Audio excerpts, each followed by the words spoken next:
today we'll be presenting on Jaipur Food, which is a unique social innovation that happened in the healthcare sector. We would like to start with a short video first.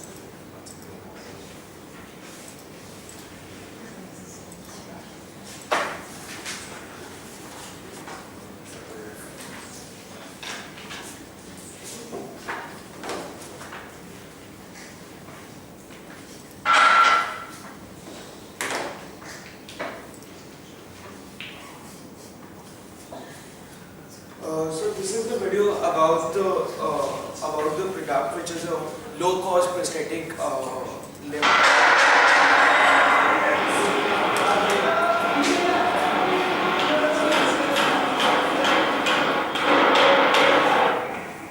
So this is the manufacturing process. It's essentially a very low-cost limb.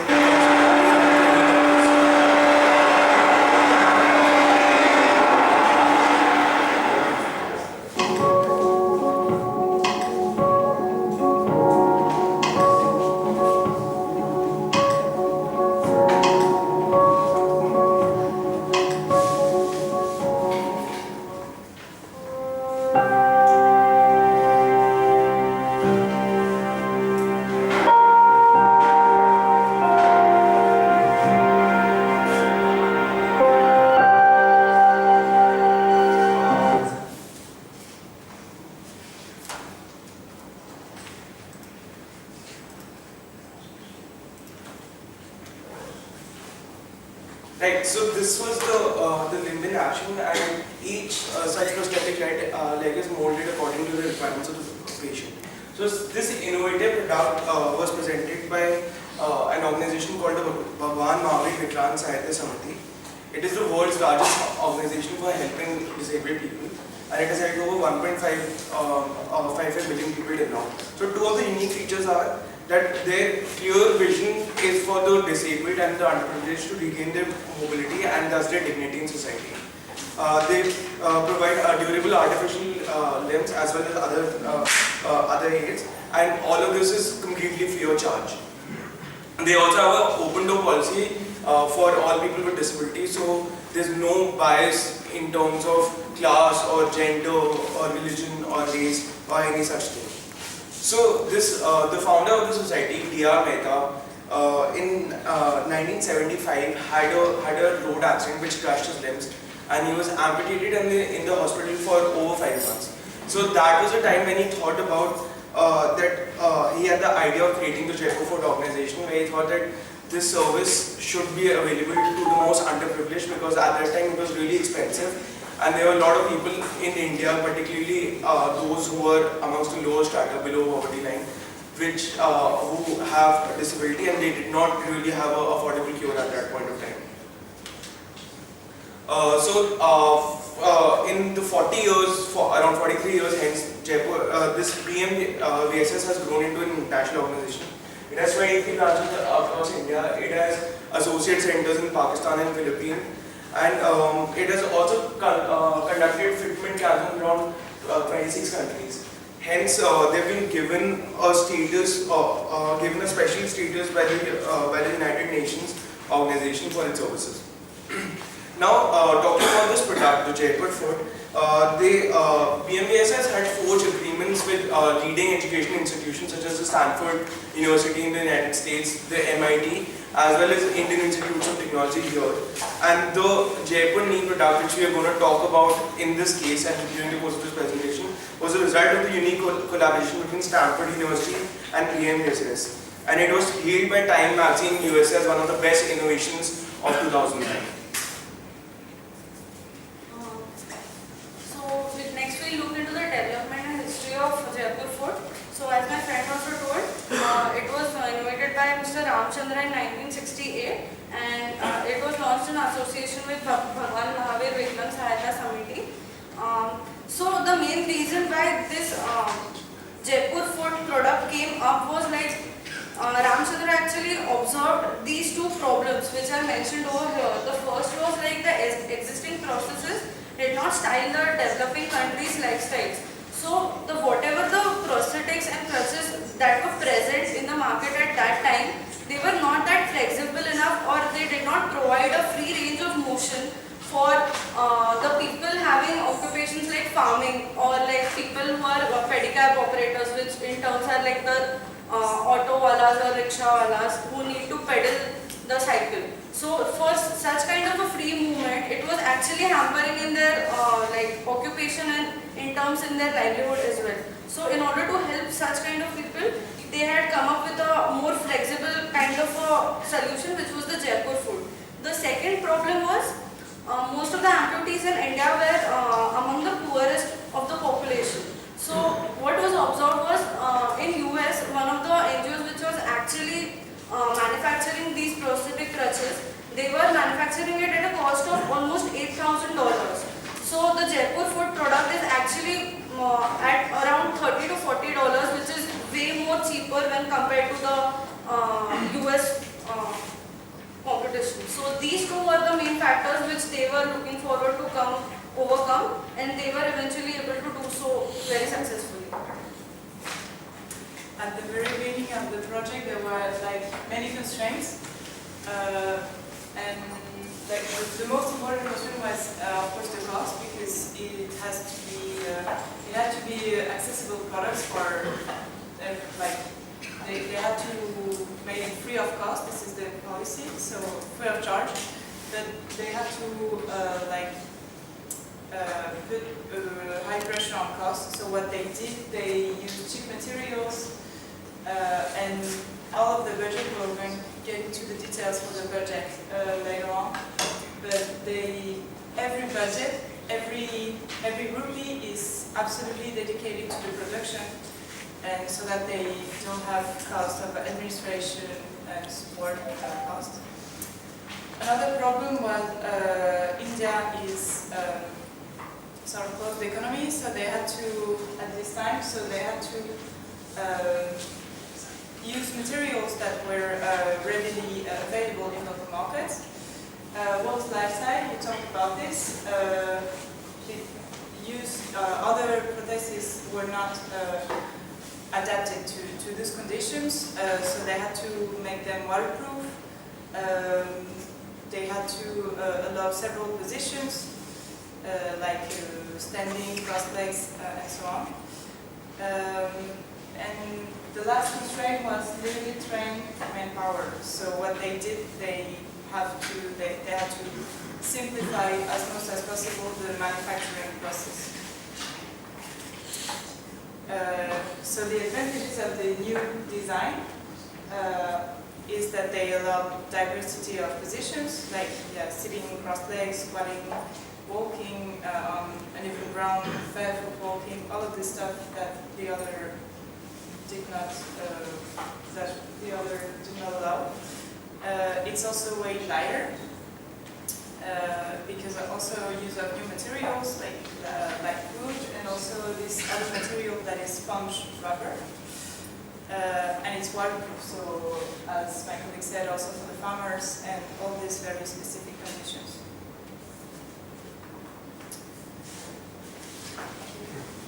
So the Jaipur Food is a very good example of great management inside the NGO world. So that's why it was chosen to the entrepreneurship in NGO, because they managed to keep a product with an excellent quality at free of cost. So how do they do it? First of all, they receive grants, donations, and they have their corpus money. So 60% of the money comes from donation, 30% comes from government grants, and 10% is their own income that they put aside, and then they can take it from time to time. How do they manage to get so much grants and so much money? It's because the policy of the NGO is to give great accountability on how they use the money. So as we said, every rupee is used for the purpose of the NGO, and they provide accountability for it. So they are really trustworthy NGO. They have extremely low overhead expenses, so it's only 4%, and most of the NGOs have a 20% overhead expenses, so it's really impressive, even compared to businesses and not only NGO. And finally, their motto is keep it simple, which is not so easy to do, because they managed to make no red tape, very light administration. For example, is the security guard of the Jaipur Food facility that will admit the patients instead of a doctor to make it easier.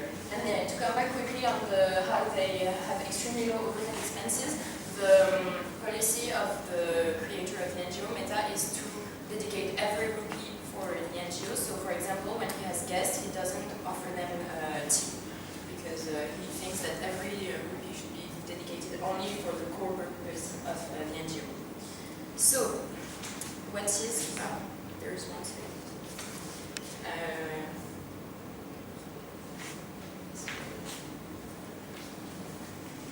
Yeah. I'll go after that. So it's, as my colleagues have said that it's a very cheap product. So we'll see the product as it is now based on 4 criteria: equipment, labor, fabrication, and fitting. So equipment is very cheap because it's used for basically for farmers who can't afford very expensive products, and it is made by machine which is very easily available all throughout India or around the globe. And the labor, it is very labor intensive product. It needs a lot of labor, but since India has cheap labor available, it's not a big problem for India, and it can be made easily. Apart from the labor, we have on-site doctors who supervise the fabrication and make sure that the product is certified by the general physician when the product is fabricated. So for fabrication, it is the machine is very fast, and the product is made within 3 hours of fabrication, and all the material is locally procured, so it is very easy to procure and very easy to produce. So the fitting of the product is so as I said that it is done within 3 hours. So this is done because we need the farmers to be working as fast as possible, because every day the farmer is not working, his daily wage is getting cut and he is losing his daily wage. Apart from that, they don't just provide the material, but they also provide daily meals and daily accommodation for the people, as they won't be able to afford their survival stuff, and so that is also very important for the farmers to get some kind of assistance.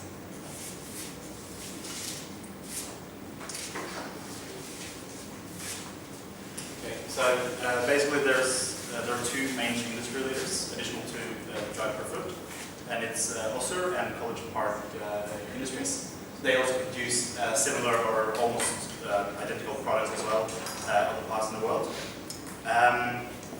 The mechanics is basically the same between Dry Food and the 2 that I mentioned, but they also differ in quite different ways.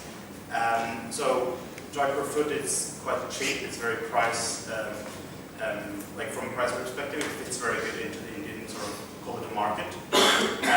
So even though it wouldn't perhaps have worked so well in other countries, it works very well here because it is affordable for the company or for the NGO to actually give out. It reduces the costs significantly.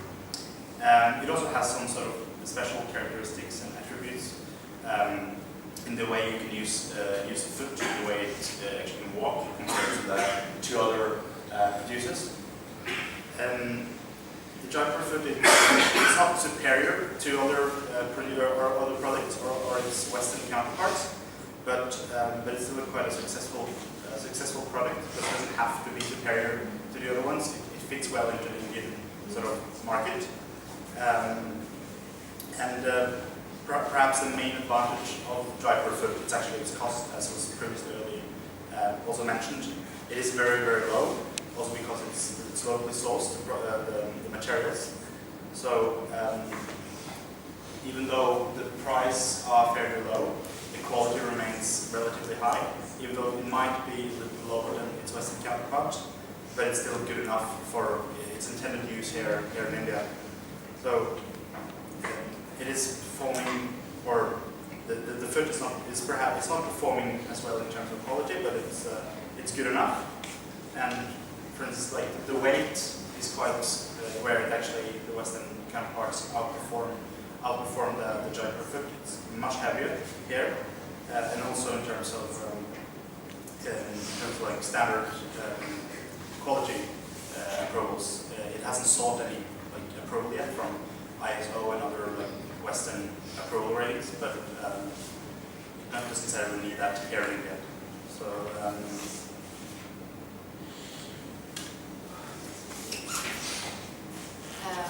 So when you read the case, it looks like the company is doing, the NGO is doing really great. And when you go a little deeper and maybe to get some more current data, you see that the company is actually now facing a dilemma on how it can be funded and how it can earn money now. Because the grants that they receive are unreliable, so sometimes it's only a one-time shot, like many NGOs. Then they currently cannot grow more. That they want to. They want to export to the United States. They want to create partnership with the Red Cross and with the USAID. They cannot do it now because they need to do more research and development in order to be able to export. So the deal that they had tried to make with the Red Cross and USAID failed because the prosthetics didn't meet the quality requirements to be exported, and it's the same for the US territory. So they really need to work on that more. And finally, because the prosthetics only last 3 years compared to other prosthetics that can last almost 6 years. So they need to earn more money. But in order to do it, they have been facing a dilemma inside the NGO. So there has been a clash between the different leaders of the NGO. The founder, Mehta, says really strongly that he doesn't want to make the prosthetic,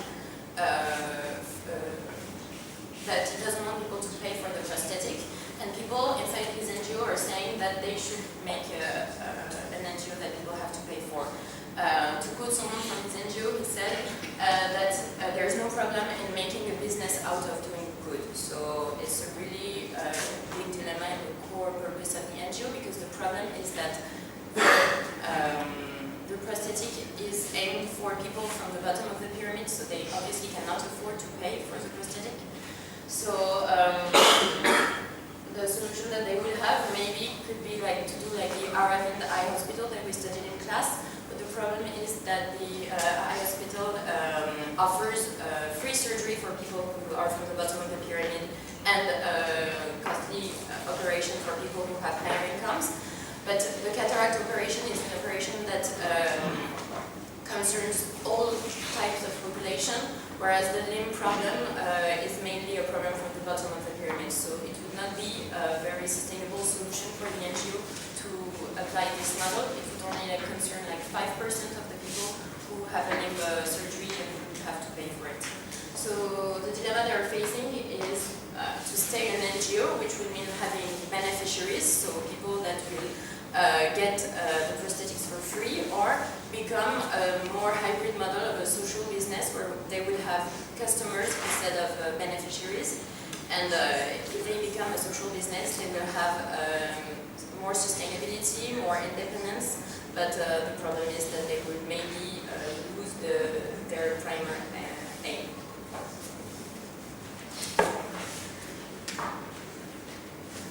Okay, so now we hear that they really have a unique idea and a unique social innovation.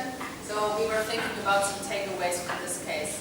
And the first question we asked is what they could have done better. So first, obviously, there are some quality-related issues. So we were thinking that they should have established a post-fitting program, because it's also one issue that the other companies which offer more the premium sector, in the premium sector, they offer also services after fitting the prosthesis. And another thing is that they should try to work more with specialists from the very beginning. They had some good ideas, and of course it's a social innovation, so there's always a question of money, but it's really important in this medical sector to have a good quality. And then we figured out some marketing related issues. So the perceived quality or the perceived value of the Jaipur food is quite high, but then there's a problem that with free products, there's sometimes the people don't value it as much as when they pay for something. So we also saw it in another case when the baby food was provided free of charge and it was labeled not really well. So this could be a problem here. So answer to this could be a revised business model. And the second point is that the main source of attracting new customers are the camps they do all over the country and also in different countries today. And yeah, they should have been focused more also on public relations because of course they don't have money to do TV commercials or something like this or radio, but they could do also business cooperations, speeches, like things that are free of charge and they can raise awareness. And today, of course, there's the possibility to do a lot of digital marketing and fundraising online. And the last point is the business plan dilemma, which should be introduced. So they should have seen maybe at an earlier stage that there is a dilemma coming up and there is a risk of providing an outdated solution. And when the solution, like the limb, is not good anymore, it's not a good solution anymore. So they have to develop this idea and also their business idea. And we also talked about some problems before, but yeah, the idea is that we have is changing, like charging a marginal cost, because it is for the poor people, but like if they charge really a small amount for it, there is maybe more value appointed to the product. And also for people who can afford it, they can offer a post-fitting program to do some rehabilitation. And also to be not independent or more independent from the government loans. They have to really focus on business corporations, also like long-time corporations, not like a one-time shot, but for more in the long term. Alright, the success of Jaipur food, if we try to analyze, can be attributed to these three factors predominantly: the science, the sentiment, resource-based view they have adopted, and the customer-centric management. Transition from an NGO to a social enterprise, you need to have a focus not just on the sentiment with which you have started the NGO, but we also need to accompany it with the proper science and technology to give out the solutions which could be more suitable. The resource-based view that Mr. Mehta has adopted, as a colleague has mentioned, that they don't serve teas during their meetings to save the cost. It's the optimization of all the resources, whatever resources they have got, and the core. They have identified some of their core resources, and they are trying to make use of only those resources to make all the progress that they have done till now. And third part is the customer-centric management, which is focusing on customers while bringing out the innovations, may it be product innovation or a management innovation or an innovation in the organizational structure. Anything, they have always tried to keep the vision at the center. They have always tried to keep their customers at the center. So that's the key takeaway what all the social entrepreneurs can learn from Jaipur.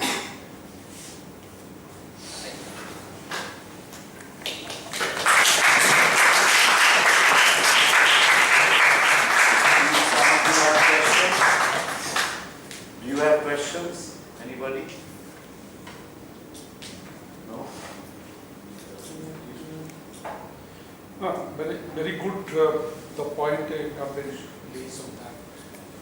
But it is also, if you can add something, India, how many this type of case happen in India? Demand, if it can be demand, calculate on that. That will be the one side figure given, then the total model can be understood, it is financially viable or not. So second point you were raised on that, this is a maximum money is coming from donation and grant. And you compare with the US, and that is in $30 and $3,000. $8,000. So $8,000 is a commercial, and $30 is with a grant and donation. It will not be comparable. So if the donation and grant will not come, it's a minimum sustainable price. What is this? It can be like. And third point is there. India is a big country. Population is huge, and this type of number of cases of it. So in that sense, how many people are get the job in this work? So if you see that the 1,000 people, 2,000 people are getting the job, it is in scale to provide the service. Service providing is a one type, and creating job is another type of social work. That can be also. This is a 3-point. Otherwise, is it? I have just a few comments.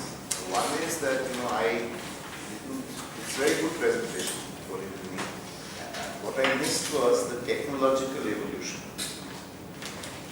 From day one, it started off with an artisanal work.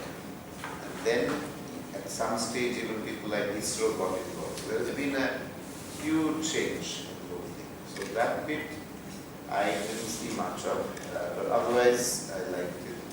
The other thing I just wanted to touch on before I get to another issue, this thing about NGO versus social business.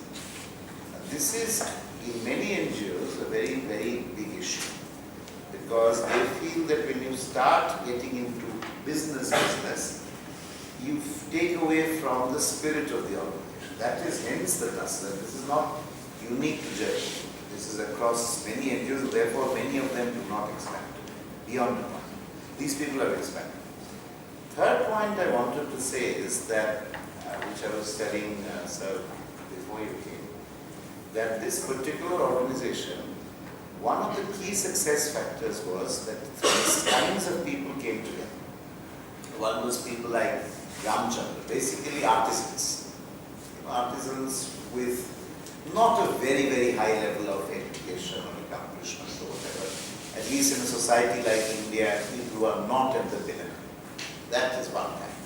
Secondly, people who could actually bring technology to the fore. People like ISRO, whoever has contributed technology. So this combination already is unique.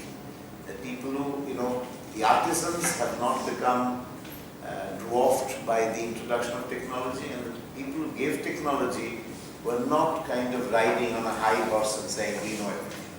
This in itself would have been great were it not for the fact that the entire financial model was the brainchild of Mr. Mehta.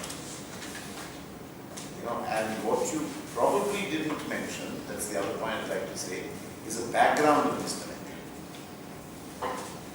That is very, very interesting. See, I know this gentleman personally, not that he will recall me, but I've met him several times. He was the chairman, early years, the chairman of the Securities and Exchange Board of India, SEBI. And he was a chairman at the time when SEBI was not too old, but not too new either. And he was very charismatic. But the basic thing was that, and I know this personally, that when he used to meet people in his office, he would openly solicit donations. I've seen it with my eyes. You openly say you give me money. And then, because this was a government organization, SEBI, RBI, these government organizations, he was asked by government officials, how come you are misusing your official position and asking for donations?